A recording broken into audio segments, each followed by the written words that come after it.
El cielo siempre ha sido un escenario de gloria y tragedia. Entre las nubes no solo se libran batallas, se forjan reputaciones, nacen leyendas y, a veces, se entierran sueños. Durante los días más oscuros de la Segunda Guerra Mundial, Japón, decidido a expandir su dominio por Asia y el Pacífico, sabía que necesitaba algo más que voluntad. Necesitaba poder aéreo. Necesitaba una máquina que pudiera atravesar el cielo con fuerza, valentía y autonomía. Así nació una promesa, el Nakajima Ki-49 Donryu. Un bombardero que no requería escolta, que se creía autosuficiente, que pretendía dominar los cielos por sí solo. Pero las guerras no perdonan los errores. Y el cielo no hace excepciones. Lo que en papel parecía una joya de ingeniería, pronto enfrentaría una realidad que ni sus diseñadores, ni sus tripulaciones, estaban preparados para afrontar. ¿Puede un avión sobrevivir cuando el enemigo evoluciona más rápido? ¿Puede la valentía de su tripulación compensar las limitaciones de su diseño? Tal vez esta no es solo la historia de un avión. Tal vez sea la historia de una idea que voló demasiado cerca del sol. Y si te dijera que, aunque cayó, aún guarda secretos que podrían cambiar la forma en la que entendemos la guerra en el aire? Porque a veces, los aviones que caen dejan un eco más fuerte que los que triunfan. Antes de comenzar, ¿por qué no te suscribes y te unes a nuestra comunidad de apasionados por la aviación? Aquí descubrirás la historia detrás de los aviones más legendarios, las innovaciones que revolucionaron el vuelo y las hazañas de los pilotos que desafiaron los cielos. Mientras lo haces, activa la campana de notificaciones para no perderte ninguna de nuestras increíbles historias. Ahora sí, abróchate el cinturón, porque estás a punto de conocer al bombardero que quiso volar solo, y terminó enfrentándose solo al peso de su propia ambición.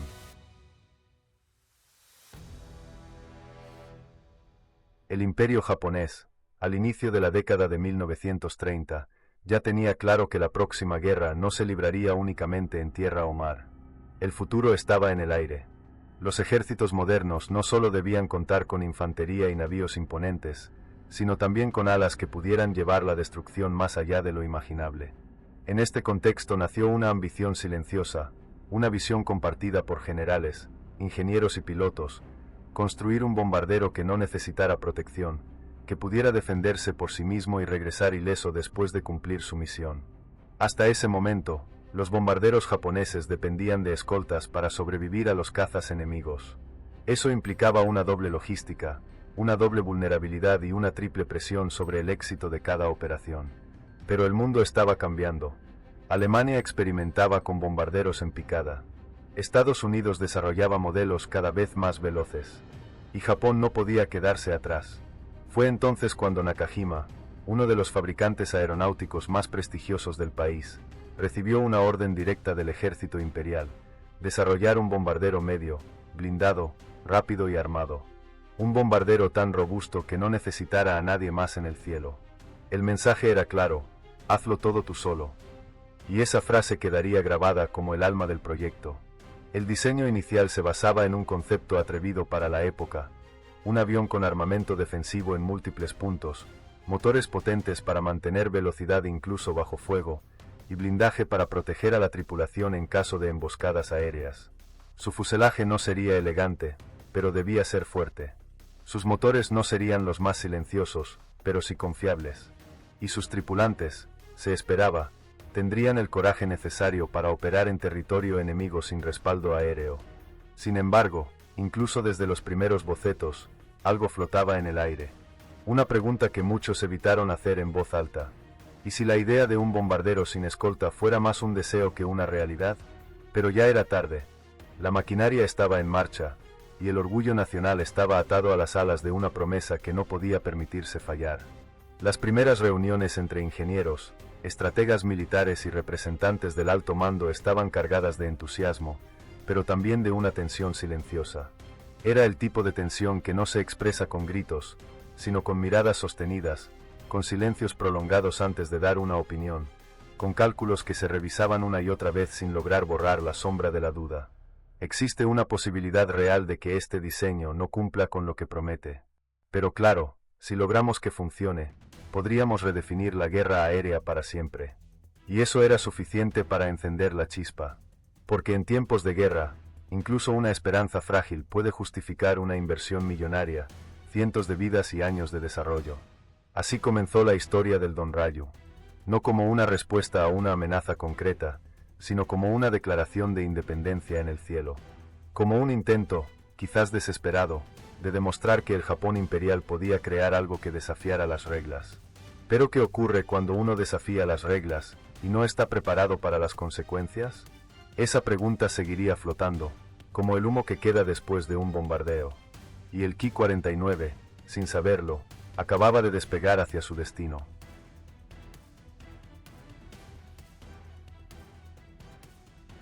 El Donrayu no nació de la improvisación. Su concepción fue meticulosa, casi obsesiva. En los laboratorios de Nakajima, en hangares vigilados y planos trazados al milímetro, se empezó a moldear una criatura que debía ser temida y respetada. Su nombre oficial, Ki-49, era una designación técnica, pero en el corazón del proyecto ya palpitaba el apodo que lo acompañaría por siempre, Donrayu, el dragón tormenta. Un nombre con peso, con identidad, con expectativas, tal vez demasiadas. Los ingenieros sabían que no podían limitarse a copiar modelos extranjeros. Lo que buscaban era un bombardero único, una bestia voladora capaz de resistir ataques, lanzar carga pesada y regresar entera. Para lograr eso, el enfoque fue diferente. Se priorizó el blindaje desde el primer tornillo. Se reforzaron los compartimentos de la tripulación. Se colocó blindaje debajo de los motores, alrededor del tanque de combustible, incluso en puntos estructurales claves donde la mayoría de los aviones solo tenían delgadas capas de aluminio. Este bombardero no huiría. Este bombardero resistiría. El diseño también integraba múltiples posiciones defensivas. A diferencia de otros bombarderos de su categoría, el Ki-49 incluía torretas en la parte frontal, dorsal, lateral y trasera. Sus ametralladoras estaban pensadas para cubrir todos los ángulos. Ningún caza enemigo debería poder acercarse sin recibir una lluvia de fuego. Era un concepto casi arrogante, pero también valiente.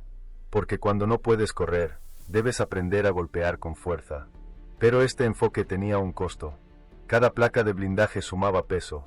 Cada ametralladora adicional requería espacio, estructura y personal. Y para que todo eso se mantuviera en el aire, se necesitaban motores fuertes. Muy fuertes. El Ki-49 fue equipado con dos potentes motores radiales Nakajima A5K, que, en teoría, le darían la velocidad necesaria para no quedar atrás. En teoría.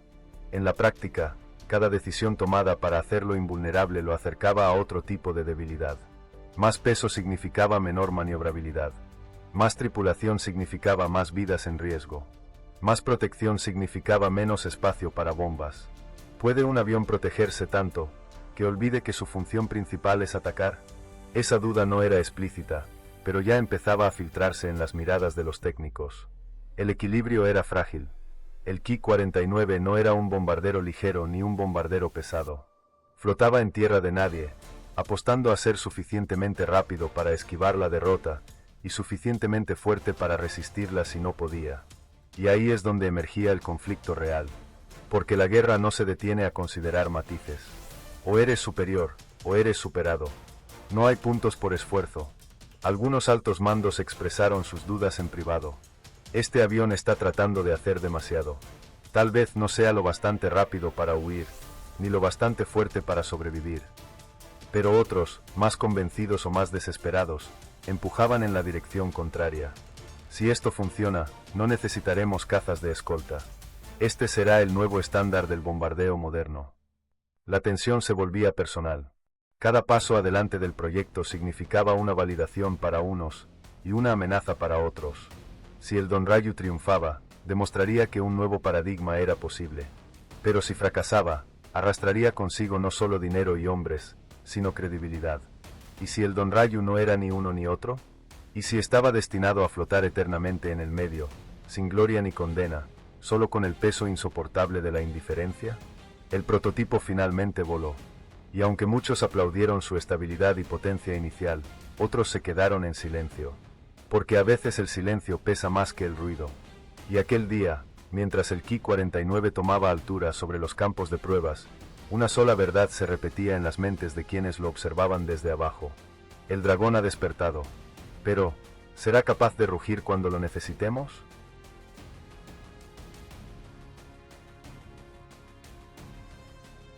Había algo inquietante en la confianza con la que el Ki-49 fue presentado al ejército imperial japonés.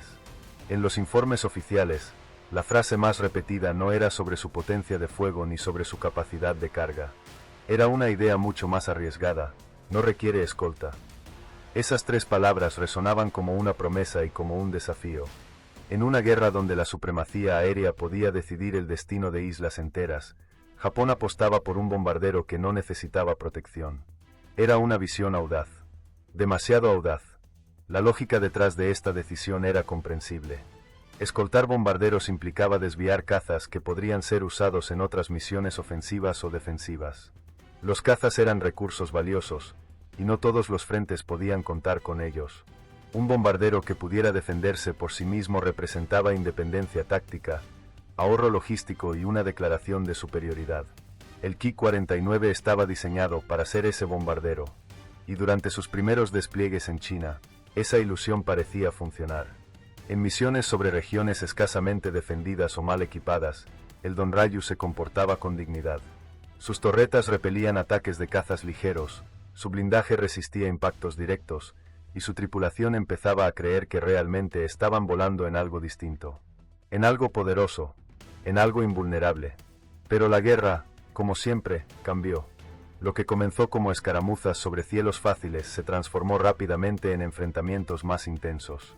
En el sudeste asiático y el Pacífico, los aliados desplegaron modelos cada vez más letales: P-40S, P-38S y más tarde, los temidos P-51 Mustang. Cazas veloces, ágiles, con pilotos experimentados y tácticas de ataque perfeccionadas al detalle. En este nuevo entorno, el concepto de un bombardero sin escolta comenzaba a agrietarse. A medida que las pérdidas aumentaban, comenzaron a escucharse voces incómodas dentro de los escuadrones. Pilotos que regresaban diciendo: disparamos con todo, y aún así nos alcanzaron. Mecánicos que recogían fuselajes llenos de impactos. Comandantes que empezaban a exigir escoltas, aunque eso significara ir contra la doctrina oficial. ¿Qué pasa cuando una idea brillante se convierte en una trampa mortal para quienes la ejecutan? Algunos en el alto mando insistían: el Donryu no está siendo utilizado correctamente. Otros, más pragmáticos, empezaron a susurrar lo que nadie se atrevía a decir públicamente: este avión necesita protección, como todos los demás. La tensión crecía, entre los que defendían el proyecto y los que contaban los cadáveres, entre los que veían al Donryu como símbolo de una nueva era, y los que lo veían como un error con alas.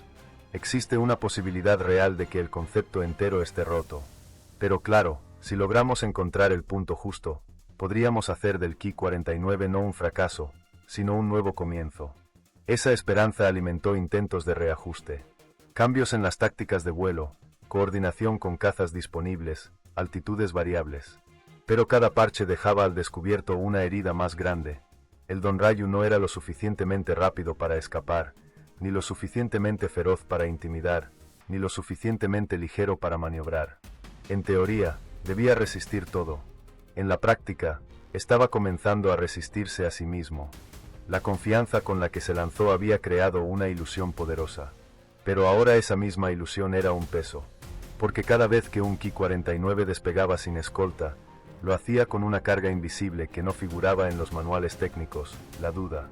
Y la duda, en el aire, es tan letal como una bala. ¿Cuánto tiempo más puede mantenerse una fantasía cuando cada misión cuesta vidas? ¿Y qué pasa cuando los que aún creen, empiezan a dudar también?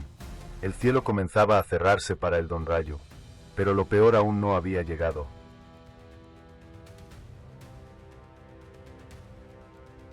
La guerra no espera a los lentos.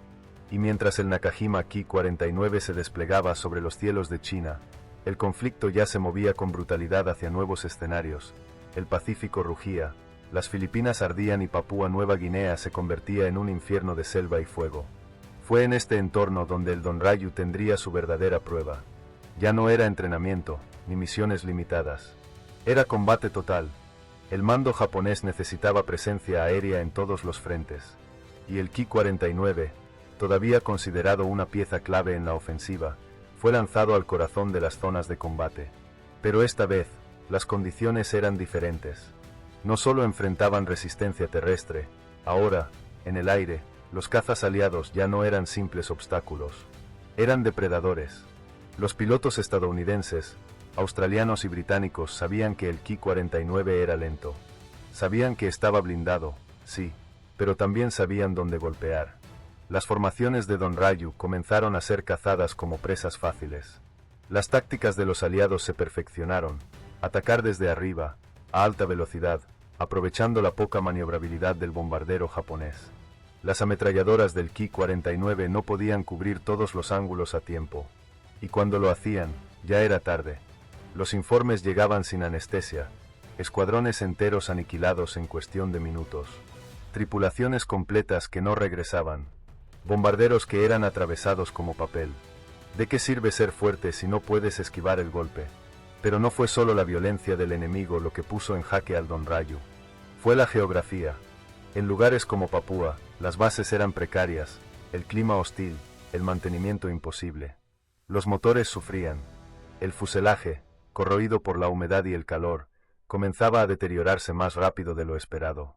Las condiciones eran tan duras que incluso los aviones bien diseñados tenían problemas. El Ki-49, cargado de blindaje y peso, comenzaba a pagar el precio de cada kilo adicional.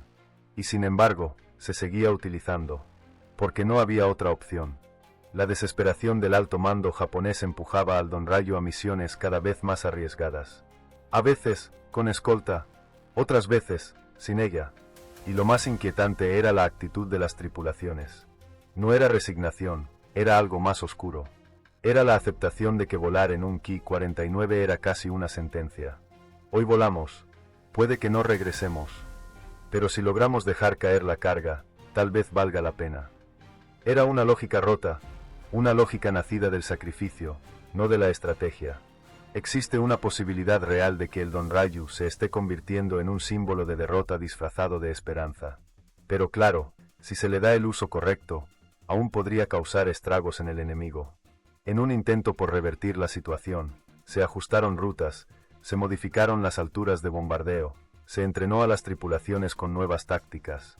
Pero nada de eso bastaba. El enemigo era más rápido, más numeroso, más despiadado, y cada pérdida dolía más que la anterior. No solo por el avión, sino por el tiempo invertido, por las vidas truncadas, por la sensación de que el Don Ryu ya no era una herramienta, sino un error que debía ser corregido. Y si el verdadero enemigo no era el caza aliado, sino la fe ciega en una idea que ya no funcionaba, las bases japonesas comenzaron a ocultar los números reales. Los partes de bajas eran maquillados. Se hablaba de éxito estratégico, pero las pistas de aterrizaje se llenaban de silencios y de rostros ausentes.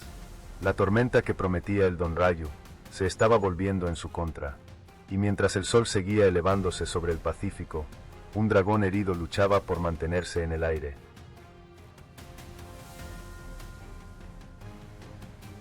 El Don Ryu no fue derrotado de un golpe. Su caída fue lenta, arrastrada, dolorosa. Y lo más irónico fue que su debilidad no se reveló en el frente más feroz, sino en uno donde se esperaba que brillara, contra un enemigo equivocado. Las misiones en China y el sudeste asiático habían sido duras, sí, pero controlables en ciertos momentos. Sin embargo, cuando el Ki-49 fue enviado a enfrentar la maquinaria aérea aliada en el Pacífico Central, la balanza se rompió.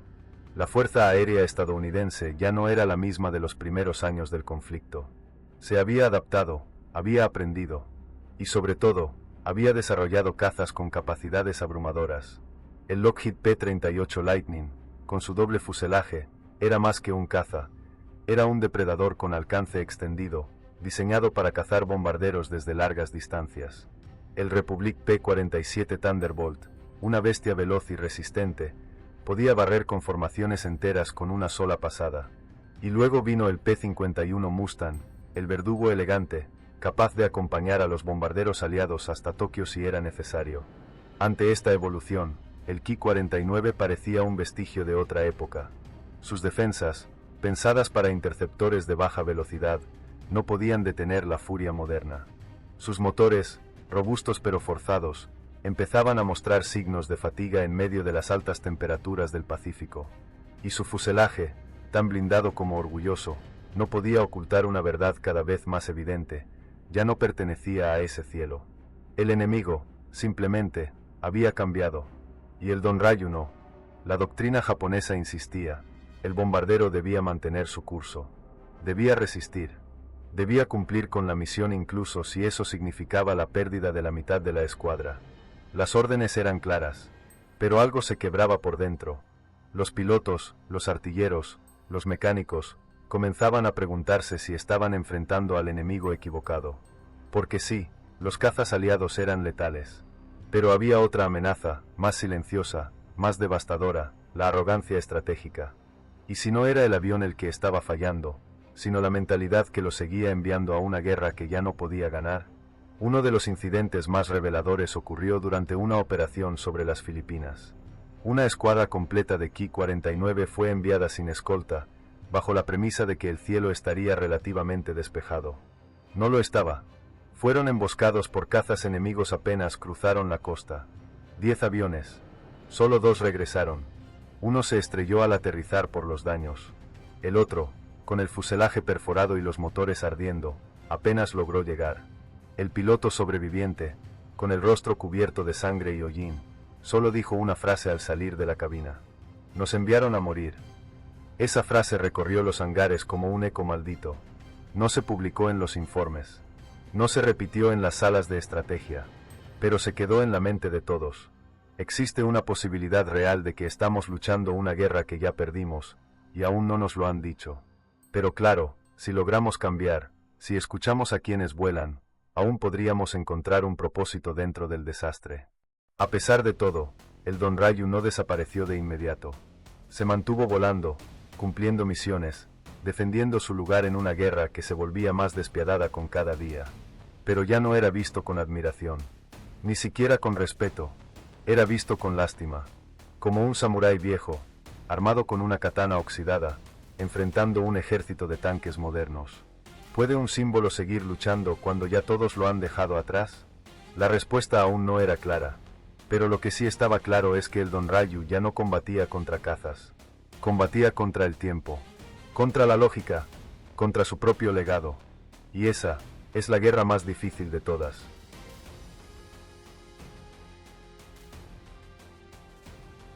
Cuando una máquina comienza a fallar, lo primero que se rompe no es el metal, es la fe. Y eso fue exactamente lo que empezó a corroer al Don Ryu desde adentro. No era el fuselaje, no eran los motores, no eran las ametralladoras. Era la creciente sensación, en todos los niveles, de que ya no bastaba con reparar. Había que reinventar. Y rápido.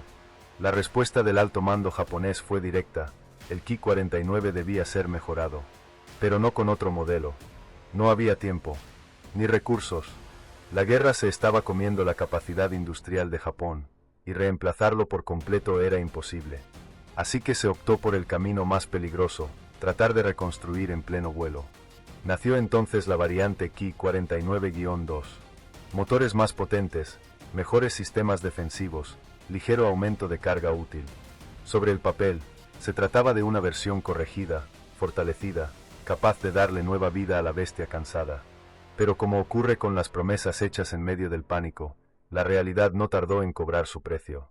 Los motores mejorados, los A-109, sí ofrecían mayor empuje. Pero también exigían más combustible, generaban más calor, y requerían mantenimiento constante que, en frentes remotos, simplemente no era posible. Además, al añadir peso extra en nuevos sistemas, los problemas de velocidad y maniobrabilidad no se resolvieron. Se agravaron. ¿Puede una mejora técnica convertirse en un nuevo problema disfrazado? Aún así, la propaganda japonesa no se detuvo. Se hablaba de una nueva era para el Don Ryu. Se decía que, ahora sí, estaba listo para enfrentar al enemigo. Se insistía en que los ajustes lo hacían más letal, más fuerte, más autónomo. Era un intento desesperado por devolverle algo que había perdido hacía tiempo, relevancia. Mientras tanto, los pilotos sabían la verdad. La sentían en cada misión.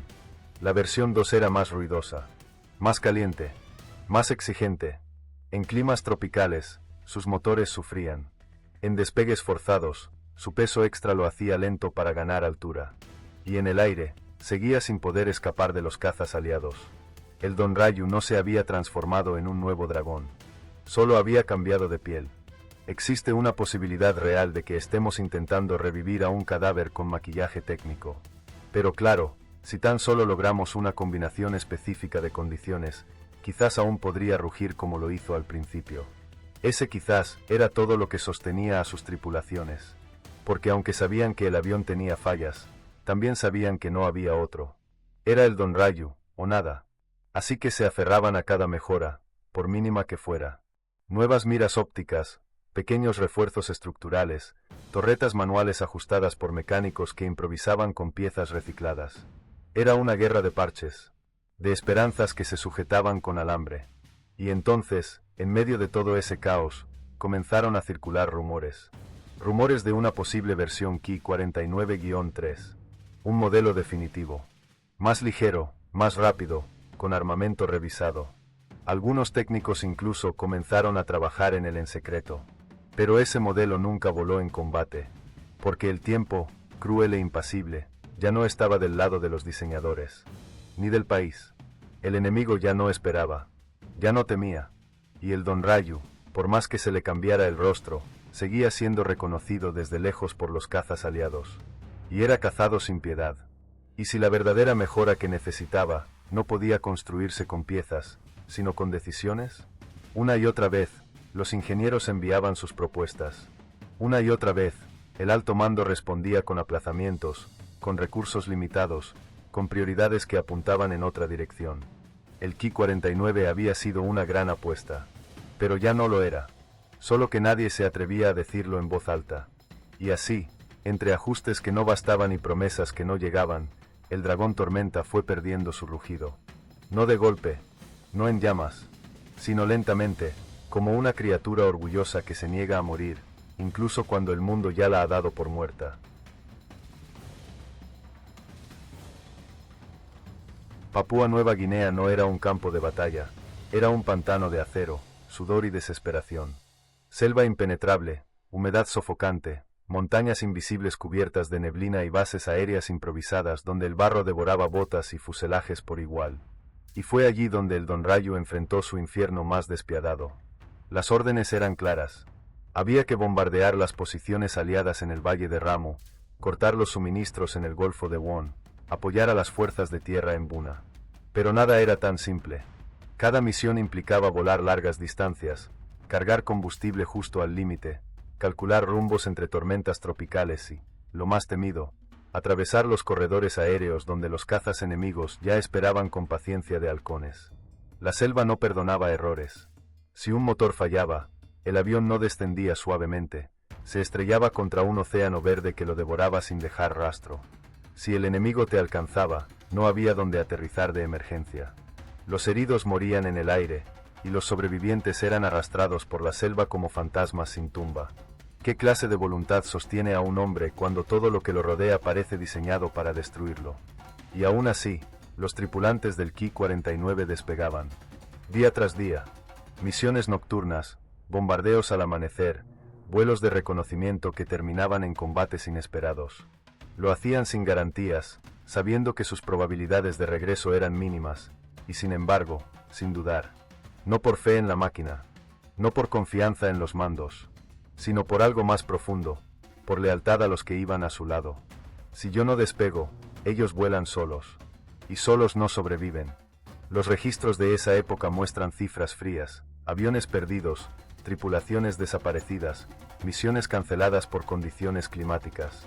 Pero no registran el sonido de las torretas disparando a ciegas entre la niebla. No anotan los gritos entre estática por radio. No describen el momento exacto en el que un artillero ve venir un P-38 directo hacia él y sabe, con certeza, que no hay escapatoria. Porque en Papúa, el Don Ryu ya no luchaba por ganar la guerra. Luchaba por no ser olvidado. Los escuadrones que operaban en esa región comenzaron a desarrollar técnicas propias, lejos de los manuales. Volaban más bajo de lo normal, esquivaban zonas calientes a costa de retrasos, ocultaban daños en los reportes para evitar que sus unidades fueran retiradas. Era una rebelión silenciosa contra una estrategia que los había condenado. Existe una posibilidad real de que seguir estas órdenes sea nuestro final. Pero claro, si logramos sobrevivir una semana más, quizá podamos salvar algo de lo que fuimos. Y fue en ese contexto donde surgieron algunas de las historias más brutales y más heroicas. Una escuadra de 6 Donrayu fue enviada a atacar un puerto estratégico al amanecer. Sabían que había cazas en la zona. Sabían que los radares enemigos estaban activos. Pero despegaron. Al llegar al objetivo, fueron emboscados por un enjambre de P-40S. 4 aviones cayeron de inmediato. El quinto fue alcanzado en la cola y se partió en dos. Solo uno logró liberar su carga y escapar volando entre montañas. Regresó solo, con un solo motor, con el copiloto muerto, con el artillero dorsal desangrándose en silencio. Ese avión fue recibido por un silencio total en la base. Nadie sabía qué decir. Nadie aplaudió. Solo miraron. Y luego, comenzaron a trabajar en los motores para que pudiera volver a volar. ¿Qué clase de honor se construye cuando todo a tu alrededor se derrumba? El Donrayu, en Papúa, no demostró ser el mejor bombardero, pero sí dejó en claro que, a veces, la dignidad no se mide por el éxito, sino por la capacidad de seguir avanzando, incluso cuando no queda nada más.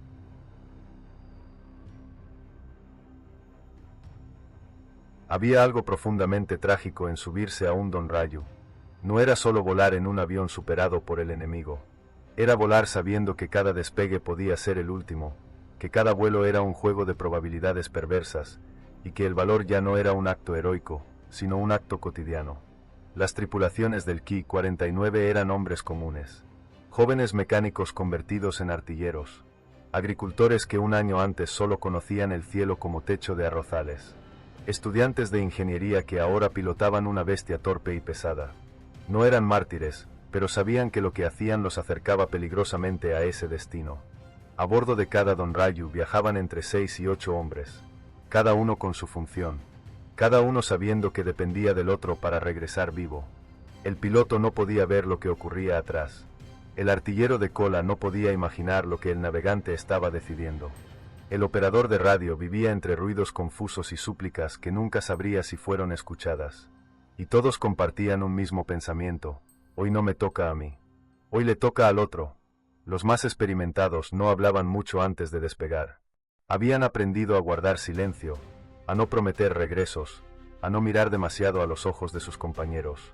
Porque cuando uno no regresaba, el dolor era más soportable si había distancia. La camaradería no era una fiesta de risas. Era una red invisible de respeto mutuo, de resignación compartida, de gestos silenciosos como compartir agua, ajustar un cinturón, tocar brevemente el hombro del copiloto antes de iniciar motores. Y sin embargo, en medio de ese gris emocional, existía algo poderoso. Algo que muchos no pudieron explicar ni después de la guerra. Volaban porque los otros también lo hacían. No por patria, no por gloria. Volaban porque dejar un puesto vacío significaba poner a otro en riesgo. Existe una posibilidad real de que no regresemos. Pero si todos nos quedamos, ¿quién volará mañana? Y claro, si logramos regresar, si uno solo vuelve, al menos contará lo que ocurrió allá arriba. Y lo contaban. ¿Cuándo podían? Las historias que sobrevivieron no hablan de bombardeos exitosos. Hablan de artilleros que siguieron disparando con el brazo roto, de pilotos que aterrizaron sin tren de aterrizaje, de navegantes que guiaron a su escuadra entre montañas con una brújula destrozada. Hablan de resistencia, no de victoria. Uno de los relatos más recordados ocurrió sobre Formosa.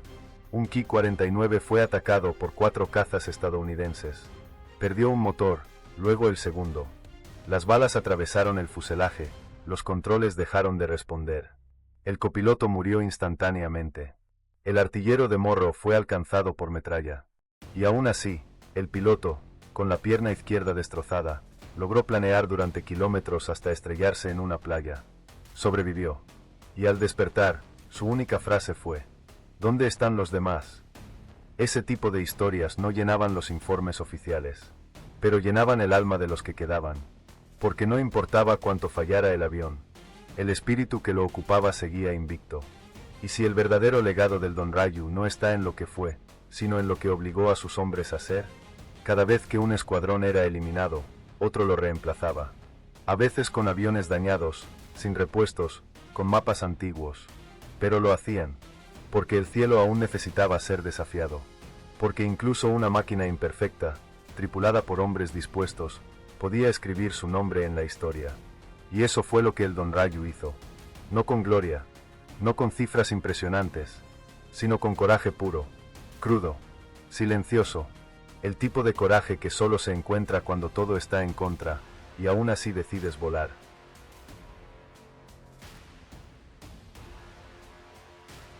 No hay rugido en la caída de un dragón. Solo un susurro que se apaga lentamente mientras todo lo que fue temido, respetado o prometido, se convierte en recuerdo.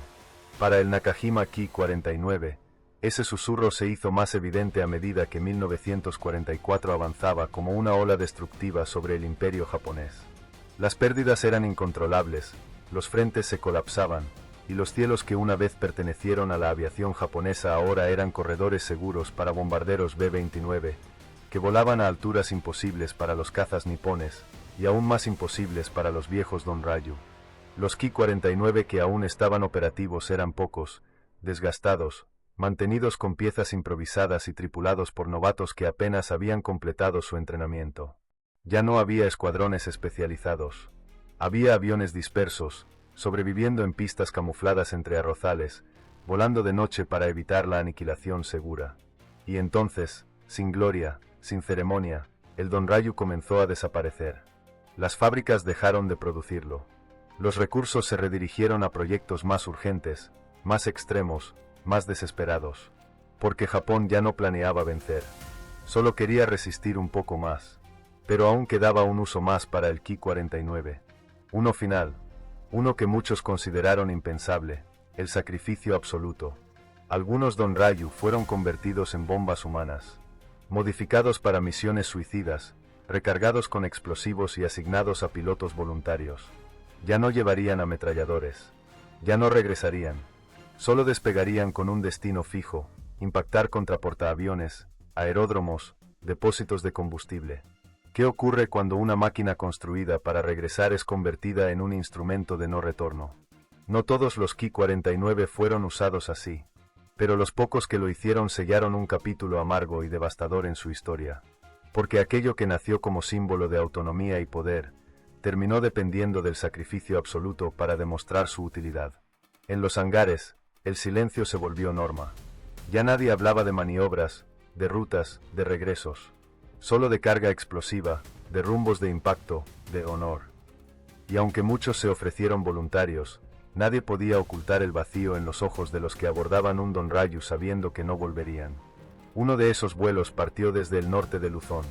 El piloto, un joven de apenas 22 años, dejó una carta pegada al panel de instrumentos. Decía: si esto puede proteger a mi familia, entonces no temo. Pero si solo sirve para retrasar lo inevitable, ojalá alguien, algún día, lo diga en voz alta.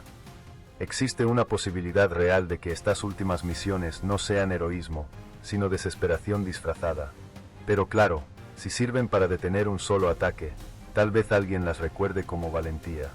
Y esa es la línea delgada en la que el Don Ryu se mantuvo hasta el final. Entre lo que fue y lo que se convirtió.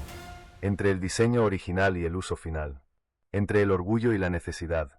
Entre el cielo y el abismo. Cuando Japón se rindió en agosto de 1945, solo quedaban unas pocas unidades del Ki-49, escondidas, abandonadas o inutilizadas. Algunas fueron capturadas por los aliados. Otras fueron simplemente desmanteladas sin ceremonia. Ninguna fue homenajeada. Ninguna tuvo despedida. El dragón no murió con fuego. Murió en silencio. ¿Y si ese silencio fue más elocuente que cualquier explosión? Porque en ese eco apagado, todavía resuena la pregunta: ¿qué fue realmente el Don Ryu? ¿Una idea adelantada a su tiempo, o una advertencia que nadie quiso escuchar? Cuando el polvo se asienta y los cañones enmudecen, lo único que queda de un avión es su historia. No sus piezas, no sus planos, no su nombre grabado en placas oxidadas. Solo la manera en la que fue recordado, o silenciado. Y en ese sentido, el Nakajima Ki-49 Don Ryu no tuvo la suerte de sus contemporáneos. No fue convertido en leyenda como el Zero. No fue objeto de admiración técnica como el Betty. Fue, para muchos, un error olvidado, un recuerdo incómodo, un capítulo que se prefiere pasar de largo. ¿Pero ¿es eso justo? Porque si miramos más allá de los manuales y de las estadísticas, lo que emerge no es un fracaso, sino una lección. El Donryu fue uno de los primeros bombarderos en intentar algo radical: operar sin escolta, defenderse con su propia fuerza, ofrecer una nueva visión de guerra aérea basada en autonomía total. Fracasó, sí, pero fracasó porque fue lanzado a una guerra que cambió demasiado rápido, en un país que no pudo seguir el ritmo. Y si lo que falló no fue el diseño, sino la incapacidad de dejarlo evolucionar a tiempo, Japón apostó por un bombardero que rompía con la doctrina tradicional. Le dio blindaje donde otros daban velocidad. Le dio torretas donde otros preferían maniobrabilidad. Le dio independencia, en un mundo que ya no permitía volar solo. Pero esa apuesta no fue en vano. Marcó un precedente. Hizo visible el costo de la arrogancia estratégica. Demostró que una máquina puede ser valiente, pero no invencible. Que la innovación mal implementada es tan peligrosa como la inacción. Existe una posibilidad real de que el Donryu no esté muerto. Solo espera que alguien lo vuelva a mirar y entienda lo que realmente intentó ser. Porque claro, si logramos aprender de él, si recogemos su historia y la escuchamos sin juicio, quizás podamos evitar cometer los mismos errores bajo un cielo diferente. A nivel técnico, el Ki-49 dejó elementos valiosos, lecciones sobre distribución de blindaje, sobre equilibrio entre potencia y protección, sobre coordinación entre tripulantes. Algunos de estos principios serían adoptados, adaptados, incluso perfeccionados por naciones enemigas. En silencio, su ADN se filtró en el futuro, como un susurro mecánico que nadie quiso admitir.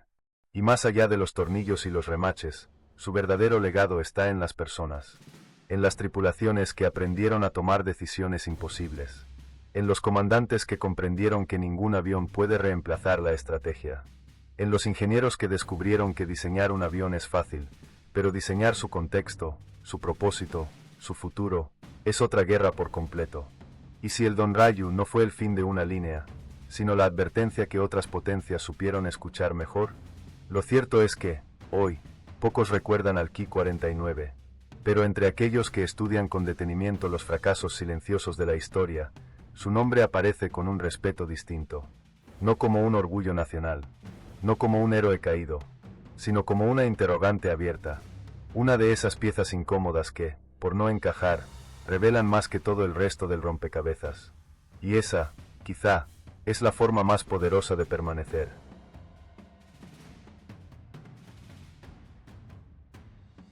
La historia del Nakajima Ki-49 no es la de un avión exitoso. Tampoco es la de un prodigio técnico ni la de un símbolo inmortal. Es la historia de una idea, que se atrevió a ir en contra de la corriente.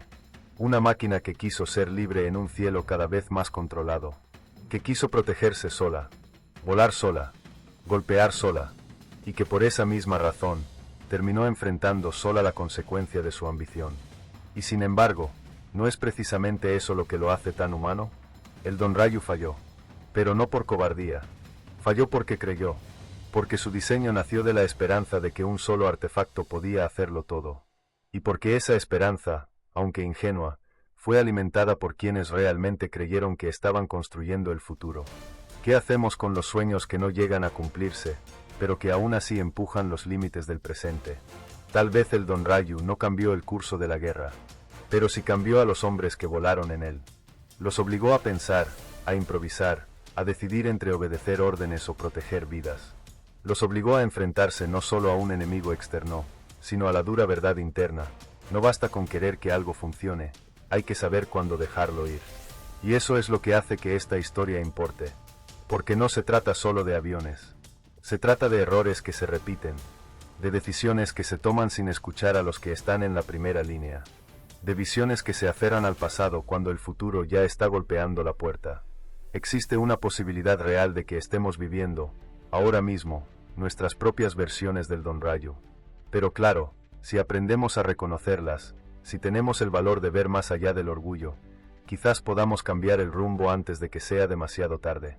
Hoy, pocos quedan que recuerden al dragón Tormenta, pero nosotros sí lo hemos recordado, y al hacerlo, lo hemos redimido, porque un avión no muere del todo mientras alguien escuche su historia. Y si esa historia nos enseña algo, entonces su vuelo, por breve que haya sido, habrá valido la pena. Gracias por acompañarnos. Suscríbete para más relatos como este, porque hay muchas historias allá afuera que el mundo olvidó, pero que aún arden en el silencio de los cielos.